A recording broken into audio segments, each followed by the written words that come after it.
Selain coklat, gak boleh ada yang masuk ke dalam perut. Jadi aku punya teman, dia hobi banget makan coklat. Saking hobinya, dia gak mau makanan yang lain selain coklat. Bahkan nih ya, dia makan nasi aja itu pakai coklat. Selama aku berteman sama dia, setiap jajan yang dibeli itu pasti coklat, coklat, dan coklat lagi. Pokoknya hari-harinya itu penuh dengan coklat. Jadi aku pernah marahan sama dia gara-gara kita beda selera makanan. Setiap kali kita jajan, dia pasti milihnya itu coklat. Sedangkan aku itu suka banget sama makanan pedas. Memang sih aku juga suka coklat, tapi nggak yang harus setiap hari coklat-coklat dan coklat lagi. Jadi pas kita jajan itu dia nggak mau ngalah. Jadi akhirnya setiap dia makan coklat, aku juga ikut makan coklat. Gitu seterusnya sampai aku bosan banget berteman sama dia. Karena aku nggak bisa pilih makanan lain selain coklat. Akhirnya aku jauhin dia dan gak mau lagi berteman. Tapi sampai sekarang dia belum tobat juga, masih aja makan coklat. Dari kita musuhan sampai kita berteman lagi, dia tetap makan coklat. Punya ibu kos pencuri adalah pengalaman terburuk sepanjang aku jadi anak kos. Biasanya ibu kos adalah tempat ternyaman kita buat ngaduin barang kita yang hilang. Tapi ibu kos kali ini bener-bener gak bisa diandelin. Kalau misal kehilangan barang di dalam kamar, kita gak bisa ngadu ke dia karena memang dia pelakunya.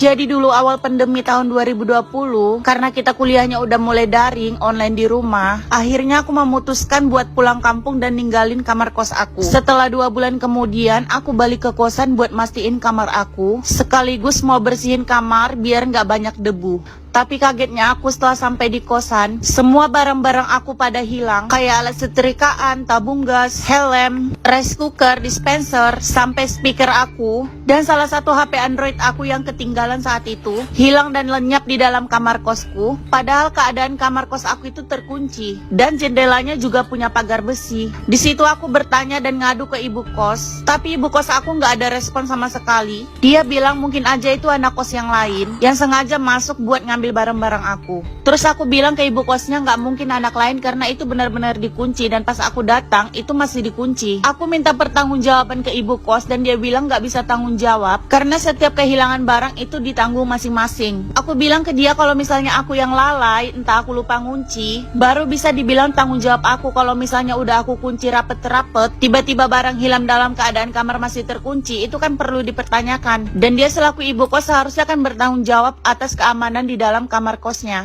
Nah, nggak sampai di situ, akhirnya aku nanya ke anak kosan yang lain, tapi ternyata dia udah pindah dari kosan itu dan aku hubungi dia lewat telepon. Dia bilang mengalami hal yang sama kayak aku. Semua barang-barangnya juga hilang saat ditinggal pulang kampung. Dia bilang curiga kalau si ibu kos itu yang masuk ke dalam kamar kita, karena kemungkinan dia pasti punya kunci serap atau kunci cadangan gitu buat masuk ke kamar kos. Yang akhirnya aku nanya lagi ke ibu kos. Di situ dia benar-benar marah dan bilang kalau aku nuduh dia. Oh ya, ibu kos aku ini kan punya warung gitu. Jadi pas aku datang ke warung dia, aku ngeliat dispenser aku dan aku kenal betul dispenser aku itu ada bekas spidolnya. Dari situ aku benar-benar yakin kalau ibu kos aku ini yang masuk ke dalam kamar aku buat ngambil semua barang-barang. Tapi aku nggak punya bukti kecuali dispenser itu. Sampai akhirnya aku beranikan diri buat bertanya ke ibunya tentang dispensernya. Di situ dia nggak mau ngaku sama sekali dan akhirnya aku pun pamit buat keluar dari kosannya. Setelah beberapa bulan keluar dari kosan, tiba-tiba aku ngeliat story IG anak ibu kos posting video dia lagi dengerin musik pakai speaker punya aku. Dan finally akhirnya aku tahu siapa pelaku pencurian di kamar kos aku. Oh ya, kalian jangan salpok aku makan apa. Ini aku lagi makan basreng, seblak, dan bakso aci dari Marenta. Aku suka banget ngemil produk dari Marenta karena bener-bener lengkap banget. Dan aku paling suka banget sama seblak dan bakso acinya. Kalian juga. Terus gue kayak pengen cerita waktu dulu awal-awal SMA pas zaman-zamannya lagi UTS atau ulangan harian lah atau ulangan apapun,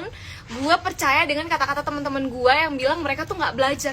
Padahal pas pembagian nilai mereka tuh bagus. Kenapa gue percaya? Padahal itu udah masuk SMA. Karena waktu SMA itu kan temen gue bener-bener dikit banget, cuma 3 orang 3 tahun. Terus setiap kali gue bilang kayak besok ulangan pada belajar nggak? Terus mereka tuh selalu ngajak kayak yuk belajar bareng aja gitu. Dan kalaupun mereka beneran nggak belajar, ya mereka ngomong gitu dan beneran. Jadi pas SMA gue tuh masih awal-awal masih yang kayak pas gue tanya teman-teman gue SMA gue nih yang baru gue kenal, pas mereka bilang bentar ya guys ada motor, pas gue tanya lo pada belajar nggak nih buat ulangan besok gitu, gue nggak ngerti lagi nih. Terus teman-teman gue tuh ada yang ngomong, ada yang bilang mau belajar tapi mager, ada juga yang bilang udahlah nggak usah belajar, paling juga gampang soalnya pilihan ganda, kita nyontek aja, kita kerja sama bareng-bareng. Tapi pas besokannya lo tahu nih, pas lagi ngisi-ngisi kan gue beneran gak belajar kan pada saat itu, karena gue yakin kayak ya udahlah, even remet pun kita rame-rame remetnya.